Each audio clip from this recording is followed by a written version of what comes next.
everybody. I have been thoroughly enjoying these Q&As that we've been able to do, and as we stay connected, as I stay connected with you guys around the world, I thank you so much for staying engaged, taking the time to write out all your questions. And, it also, not only is it very gratifying for me, and I have so much fun answering your questions, but also it helps me keep my balance. It helps me keep my sanity. Again, as we are all dealing with this crisis, this global crisis that we're going through. So I thank you guys for staying engaged, and I really love, and I'm so grateful for the connection that we have. Somebody sent a question in that really caught my eye, and that was because it's a great question that is a three-part answer. And the question was, did I ever consider another career or dream of another career other than what I'm doing? The answer to that is yes. One of the careers you guys already know, two of them you don't, and for good reason. So let's start off in Nashville, Tennessee. Nashville, Tennessee. I am 15 years old, and we were evicted off the island of Hawaii, forced to leave the island. I was sent to Nashville because that's where my old man was, and my mom was responsible for getting from Hawaii all the way to Nashville, and she was going to drive. We had one car, and she was going to drive it across country. My mom just wanted me to get to Nashville. I get to Nashville. The setup isn't what I expected or what my mom expected. I wound up getting stuck in a motel, a little shitty motel, because my old man was on the road. So 15 years old, I'm stuck in this little shitty motel, and I didn't have any money. So I would go to this store, this grocery store. I think it was like a Piggly Wiggly or something like that. And those of you in the South are familiar with that grocery store. So I was there in Piggly. So what I used to do, and again, my ass should have been in school, wasn't in school, waiting for my mom to drive. So I had about a 2-week window where I was just stuck in this little motel. 15 years old. I didn't have any money, so I used to go steal groceries, but instead of stealing healthy stuff, I'm 15 years old, I'm a teenager, I steal a bunch of sugary shit every day. And I would pick like a 7-Eleven or this Piggly Wiggly, this grocery store. And what I used to do, I used to go in with my school backpack, and I used to go in and pretend, I'm looking up and down the aisles. And then I would go to the sweets aisle, and I would start like shoving these cupcakes and ding dongs and yoo-hoos and yum yums or whatever that shit is. I would just stuff it in my bag. Now, when I was there, at 15, I used to just sing all the time, and I would sing music that I loved. And I grew up a huge country music fan, but to give context, traditional country music. 3 chords and the truth, that kind of thing, twin fiddle, steel guitar. So I'll never forget, I was in the aisle, and I was looking around, looking both sides. Then I start singing a song, and I start singing, it was a song called Blues Man from Hank Jr., Bocephus himself. So I said, I'm just a singer, natural born guitar ringer. Now I'm stealing shit at this time. Kind of a clinger. Sad old songs, right? And I'm stuffing things in my bag. So clearly my thievery skills were very sophisticated and very stupid because I'm drawing attention to myself. I didn't even know it. But again, I'm 15, didn't give a shit. So as I'm stealing, this woman, I'll never forget, I look up and this woman like peeks her head down the aisle, and she looks like this. She's like, and she looks at me and she goes, and I look at her. I knew she didn't work there. I thought it was busted. And she said, you are not what I expected to see. And I didn't know what to say. Now keep in mind, I'm 15, I'm 6'4" already, 220 pounds. I have a mustache, like a thick porn mustache that was just ridiculous. I had a little bit of an afro, no money to get my hair cut, pimples. And she was like, wow, she goes, are you in a band? Which, wow, thank you, compliment. She must have been tone deaf. I said, no ma'am. She said, and then she kind of like walked up a little bit, and I was like, oh man, I'm busted. She's like an undercover cop or something. And she goes, how old are you? I said, 21. Lied, of course, because I looked 51 at that time. And she goes, you're not in a band? I said, no. She goes, where are you from? I said, Hawaii. She goes, wow, I'll never forget it. She goes, that's so cool that you came all the way from Hawaii to live your dream as a singer. And I went, oh, light bulb went off in my head, and I went, oh, thank you very much. She goes, you ever spend any time down on Broad Street? And Broad Street, as everyone in Nashville knows, or country music now, like that is the place to go when you want to become a country music star. You have Tootsie's Famous Orchid Lounge, you have Ernest Tubbs Record Shop, you have all these dive bars, but just full of country music acts that go in there and play. And I said, no ma'am. She goes, you should go down there and you should play in one of the bars. And I went, well, thank you very much. I appreciate that. You know, I'm just living my dream. She said, yeah, you go for it. I'm like, all right. Whew. Nut. Now in my mind, I keep in mind, I'm broke, and I'm like, that's it. This was a sign from God.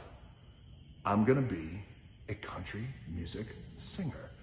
So a couple of days later, I make my way down to Broad Street, and I'm in this dive bar, shithole of a bar. And before I could even ask the bartender, hey man, you know, can I get up there and sing? I mean, it would have gone horrible. Because I had no idea back then how to play a guitar or anything like that. And that's when a crackhead came in and said, hey, anybody want to buy a car? And I said, how much? And he goes, $80. And I looked out, and it was one of those old body 70s Thunderbird. And I said, yeah, I'll take it. I gave him $35, only money I had. I said, I'll come back and give you the rest. He said, cool.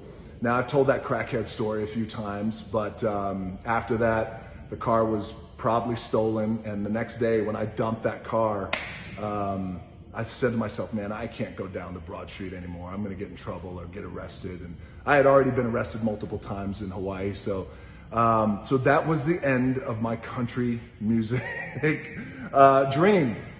Thank God, and good for everyone else, because I don't know how good, because winning a Grammy was probably not going to be in my future.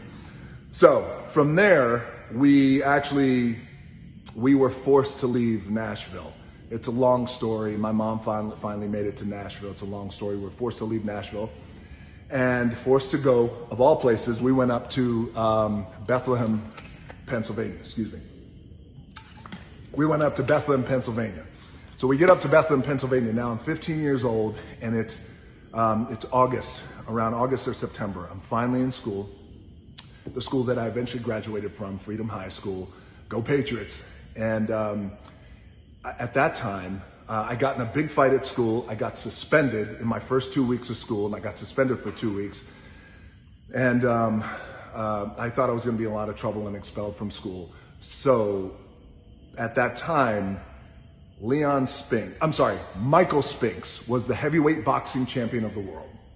And my dad was a boxer before he became a pro wrestler.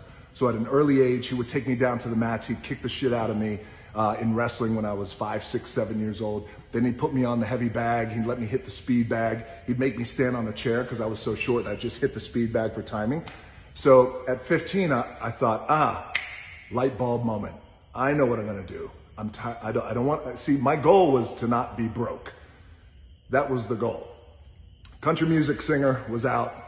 Because I got my car from a crackhead, and I thought that was a bad omen, or a good sign that I had to pay attention to. So, and then I thought, well, I know what I could do. I'm going to become the heavyweight boxing champion of the world. That's what I'm going to do. I know how to throw a decent punch. I'm going to find a boxing gym, and Michael Spinks is the heavyweight boxing champion of the world. And Michael Spinks was a light heavyweight, maybe 200, 210, I think. I'm not too sure.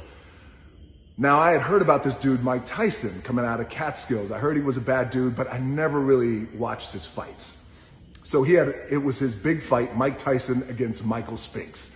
We're tuning in. My old man is watching the fight. I'm watching the fight. And again, I'm watching this fight now with different color lenses on my eyes, because I'm thinking, I'm going to watch this as research, because in the ring, Michael Spinks is the man I'm going to beat one day to become heavyweight boxing champion of the world. And it also gives me a chance to see this dude, Mike Tyson, who everybody's talking about. So Mike Tyson comes out, the fight starts. It lasts all about, I think, 90 something seconds. Mike Tyson destroys Michael Spinks. So bad it literally made me go, that's a bad dude.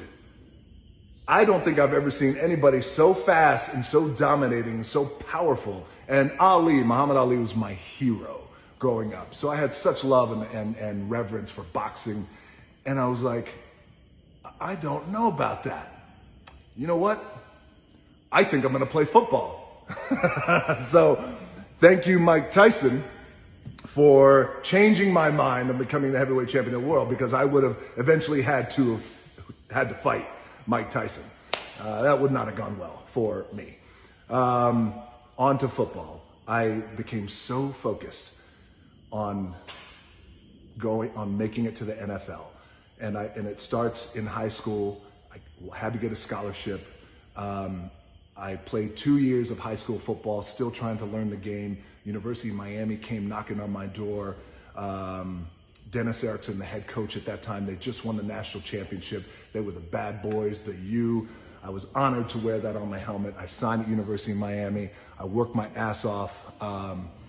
We played on the greatest teams of all time at the University of Miami. And I played with some great, great players. I was ballin' and a potential starter, and I had a whole bunch of injuries, but then something happened. We moved an offensive player to defense, and his name was Warren Sapp. And he just came in and beat me out for my position. Now, I had injuries. People like to say, oh, but you were injured. No. Sure, I was injured, but that bullshit doesn't matter. Everybody plays hurt, and you gotta play hurt. He was a better player. He beat me out. I did not get drafted to the NFL. I played in the CFL. I got a contract for the CFL for the practice squad. Calgary, Alberta, playing for the Stampeders. Great town, great city, great people, and great team. That head coach at that time, Wally Buono, became one of my mentors eventually. Bottom line is, I played up there for what we call a ham sandwich. I got cut in October, so I was up there for 3 months on the squad. We were making $200-300 Canadian a week. I was starving. 5 of us living in one apartment. And that's when I got cut from the team. That October, I got sent home, and then that's when I had $7 in my pocket. Now the $7 has become my rallying cry and my anchor of motivation, because that's what I had when I got cut, was $7. So that is my 3-part answer. At first, I was gonna be a country music singer, and I still love country music to this day, and I could still hold a tune decently, especially when I sing, especially when I drink tequila. That's when I really start singing. And then I was gonna become heavyweight boxing champion of the world. Then I saw Mike Tyson fight, changed my mind. Thank you, Mike. And then I really focused for such a long time on making it to the NFL, and that never happened. So also, what I tell people these days is, me making it to the NFL, me becoming a country music singer,